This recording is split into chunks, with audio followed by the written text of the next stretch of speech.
시청자 여러분 안녕하십니까?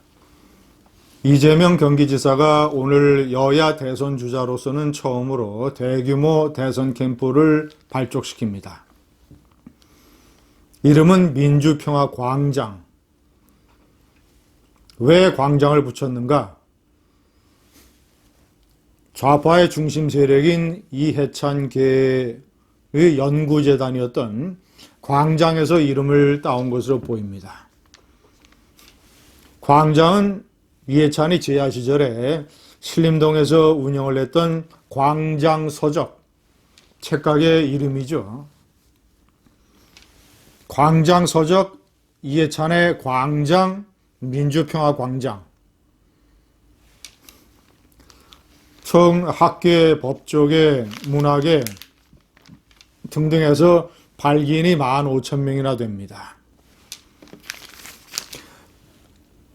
발기인으로 나선 현역원 18명 가운데 대표적인 이해찬계, 김성환, 이해식, 그리고 이해찬 대표 시절에 지명직 최고위원이었던 이수진, 이영석 의원, 이해찬 세력이 상당 부분 가세한 것은 좌파의 무게중심이 급격하게 문재인에서 이재명 쪽으로 이동한다는 것을 뜻합니다. 이낙연, 정세균은 대선 레이스에서 거의 탈락하거나 정세균 같은 경우는 레이스에 본격적으로 올라갈 동력이 부족하다. 저는 이낙연에 대해서 일찍부터 말씀드렸습니다. 호남 출신으로서는 좌파의 대통령 후보로 한계가 있다. 김대중은 김종필과 손을 잡았기 때문에 정권을 잡을 수 있었다. 이후 좌파가 집권한 후보는 전부 노무현, 문재인, 경상도 후보였다. 정세균도 호남 출신이라는 결정적인 한계를 가지고 있습니다. 이재명은 경상북도라는 이런 지역적 기반에다가 경기도라고 하는 정치적 기반을 가지고 있습니다. 좌파의 세력이 결국 대통령 선거에서 누가 정권을 재창출할 수 있을 것인가? 본선 가능성, 본선 경쟁력을 가장 큰 기준으로 삼고 있다는 점.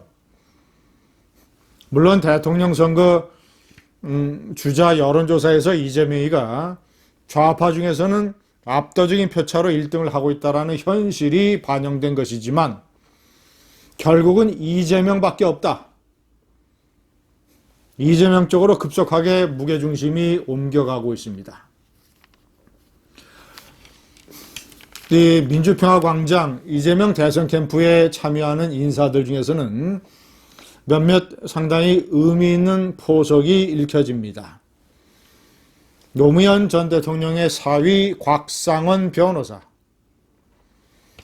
노무현 일가 640만 달러 불법 자금에 깊이 연관되어 있으면서 그럼에도 불구하고 지난해 4월 총선에 충청북도 옥천, 보은, 괴산, 영동 이 지역에서 공천을 받아서 출마를 했다가 낙마한 인물, 낙선한 인물.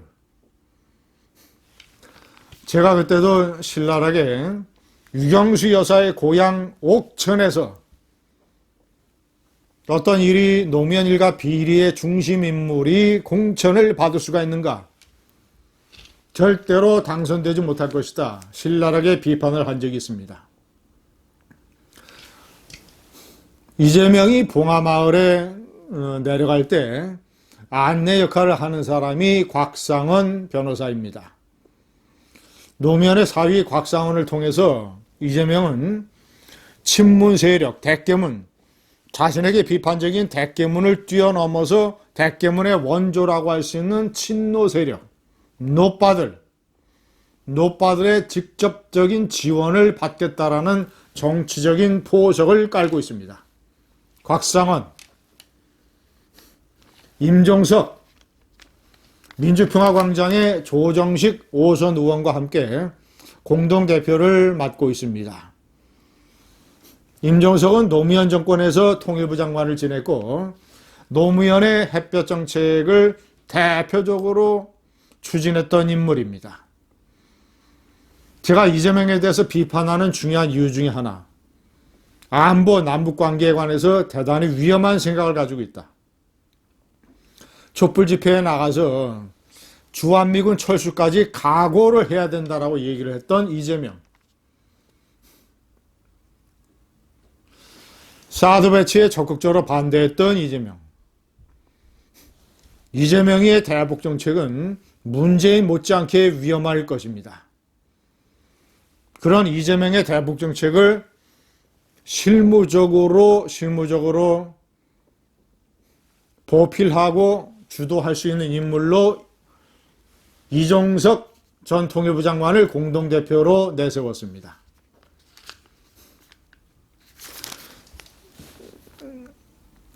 시청자 여러분, 이 밖에 우리가 관심을 가질 수 있는 인물, 광우병 전문가를 자처하면서 지난 4월 총선에서 일종의 위성정당 더불어시민당 대표를 지낸 우희종 서울대 수의학과 교수. 자, 그리고 문재인 청와대의 사회혁신수석을 지냈던 하승창. 범법자도 2명이 들어가 있습니다. 황석영. 북한에 밀입국해서 북한 인민군의 무등을 탔던 황석영. 그래서 대한민국에 돌아와서 대한민국 사법체계로부터 징역형을 선고받았던 황석영. 좌파가 국가처럼 부르고 있는 임을 위한 행진공에 가사를 썼던 황석영. 자, 또 한 사람, 서울시 교육감에 당선됐지만 후보 사후 매수 혐의로 유죄 판결을 받고 교육감직에서 쫓겨났던 광노현 전 서울시 교육감. 이런 범법자들도 들어 있습니다. 좌파의 급격한 무게중심 이동. 이낙연과 정세균을 버리는 좌파의 중심 세력들. 친문을 넘어 친노, 노빠들을 데려오려고 하는 좌파의 이재명 세력들.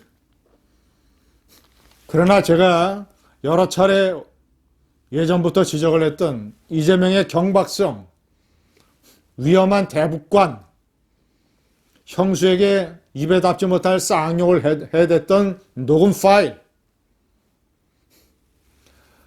영화배우 김부선 씨와의 이상하고 비겁한 스캔들,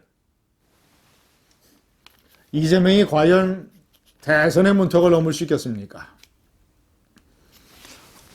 이재명 같은 경박한 후보가 대통령이 된다면 대한민국은 아마도 더 이상 가망이 없는 나라가 될지 모릅니다. 감사합니다.